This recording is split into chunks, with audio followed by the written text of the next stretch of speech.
Como falamos de retrospectiva, algumas questões que eu queria apontar muito rapidamente, Lourdes e Nassif, só para apontar as grandes decisões do Supremo Tribunal Federal em 2021. Começou em janeiro com a decisão do ministro Lewandowski, sempre gigante Lewandowski, sobre a investigação, a pedido do procurador-geral Aras, a investigação contra o então ministro da Saúde, Pazuello, sobre a falta de oxigênio no Amazonas em janeiro. Essa foi uma decisão importante tomada pelo Supremo Tribunal em janeiro, sempre lembrando aquilo que Cacá recordou a nós todos recentemente. O ministro Lewandowski no Supremo foi o grande ministro da Saúde de fato no Brasil. Graças a ele, muita gente se salvou no Brasil.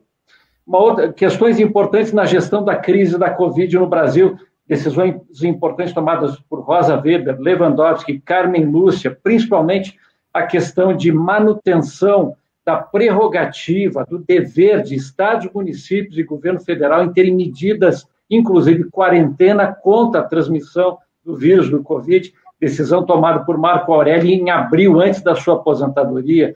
Tivemos uma decisão também recente agora, de dezembro de 2021, do ministro Barroso, decisão ainda individual, exigindo passaporte de vacinação para entrada em território brasileiro pelos aeroportos. Estrangeiros têm que apresentar o passaporte de vacinação.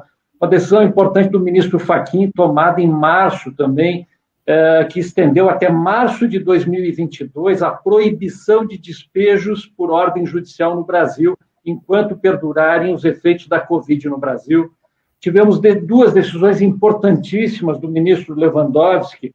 A primeira, determinando que o governo federal criasse e implementasse o chamado Plano Nacional de Vacinação. Vejam bem, até o início desse ano nós não tínhamos um Plano Nacional de Vacinação. Foi preciso uma decisão do ministro do Supremo Tribunal Federal para que se iniciasse um plano, simplesmente um plano de gestão de uma crise que todos os estados, todos os países já estavam na vanguarda dessa questão. E nós estávamos patinando ainda no início do ano sobre essa questão. Uma outra questão que o Supremo Tribunal Federal decidiu, que foi muito importante, que a vacinação obrigatória não ofende direitos e garantias individuais. Isso é fruto, inclusive, e decorreu dessa decisão uma chamada tese de repercussão geral, ou seja, nunca mais o Supremo pode rediscutir esse tema. O Supremo determinou, então, por 10 votos a 1, que é obrigatória a vacinação de todos os brasileiros, inclusive menores de idade, e os pais não podem alegar reserva religiosa ou reserva de consciência para não vacinarem seus filhos menores de idade. É um tema que vai ser muito importante agora nessa questão dos menores, que se inicia em janeiro, segundo o ministro da Saúde. Recentemente também o Ministério da Saúde informou na tarde de ontem, o Supremo Tribunal Federal, que as vacinas aplicadas em menores de idade, entre 5 e 11 anos, são seguras, portanto, referendando a ideia de que vamos ter vacinação de menores de 12 anos no Brasil. Uma outra questão também importante decidida pelo Supremo em 2021 é que a União não pode se apropriar de bens e direitos dos estados quando da gestão da questão da Covid. Lembrem todos que no começo da vacinação com a Coronavac, em São Paulo, havia uma ameaça pelo governo federal de se apropriar de determinados estoques de vacina, não só Coronavac, como de outras marcas que foram importadas pelo governo de São Paulo. E o Supremo disse que não, que a União não pode se apropriar e requisitar bens e serviços dos estados e dos municípios na questão do Covid. Uma outra questão importante que foi tratada por todos nós, e essa é a grande questão do ano, a grande decisão do Supremo do ano, foi em abril desse ano a decisão sobre o caso Lula, sem dúvida nenhuma, a grande decisão do ano, em que houve a restauração do Estado de Direito no Brasil. Em abril de 2021, o Supremo define que o ex-juiz Moro foi suspeito nos seus julgamentos e determina que todos os julgamentos sejam anulados. A decisão mais importante do ano, sem dúvida alguma. Uma outra decisão importantíssima durante o ano foi a decisão do ministro Barroso, quando determinou a instauração da CPI, também em abril de 2021. São as duas grandes decisões do ano, decisão com relação ao presidente Lula e depois agora essa decisão de determinação da instauração da CPI em abril. Nós tivemos em fevereiro desse ano a prisão do deputado federal Daniel Silveira, por um grande nome do Supremo, que hoje é Alexandre de Moraes.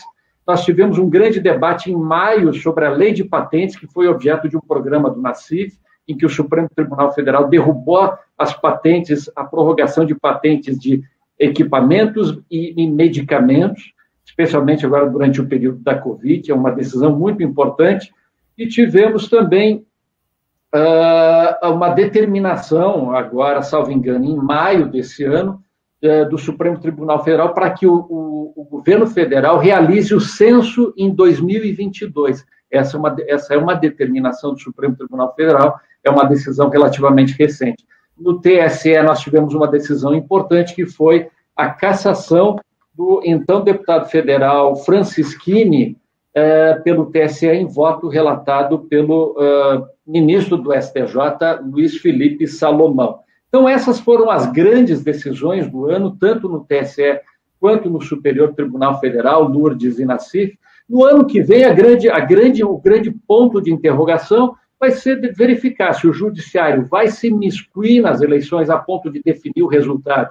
A exemplo do que foi feito há 4 anos atrás, quando prendeu o candidato com mais de 40% de intenções de voto e proibiu que ele desse entrevista, no caso do ex-presidente Lula, ou se o Supremo Tribunal Federal vai adotar uma posição mais cautelosa, mais moderada de contenção e vai deixar que as urnas decidam o próximo presidente no nosso país. Essa é a grande questão, ao meu ver, para o ano que vem. Mas e para 2022, Apio? O que nos aguarda? Que luta que nós temos para 2022 que é mais premente? Acho que a grande questão, Lourdes, é definir bem claramente, primeiro a grande incógnita, é saber como o novo ministro do Supremo vai julgar, especialmente casos em matéria criminal. Durante o ano de 2021, ele, como advogado-geral da União, foi muito criticado, inclusive nos programas do Nassif, pelo fato de ter aplicado lei de segurança nacional, inclusive contra jornalistas, o que vai contra qualquer princípio democrático. Então, vamos ver como o novo ministro se posiciona no ano de 2022 sobre as questões em matéria penal. Mas, assim, a grande questão que nós temos ainda a ser definida, e que ainda não foi definida hoje no Brasil, é assim, em casos de empate, prevalece empate em habeas corpus, em outras matérias, se prevalece o princípio da presunção da inocência. Essa foi uma questão levantada pelo ministro Luiz Fux já ao final desse ano de 2021, ou se prevalece a jurisprudência que sempre existiu sobre o tema. Quando existe empate de julgamento, empate de votos no Supremo em matéria criminal, sempre prevalece a posição do acusado. Então, essa é uma grande questão que está em aberto. No mais, acho que o TSE vai ser o grande palco, né, para o ano de 2022.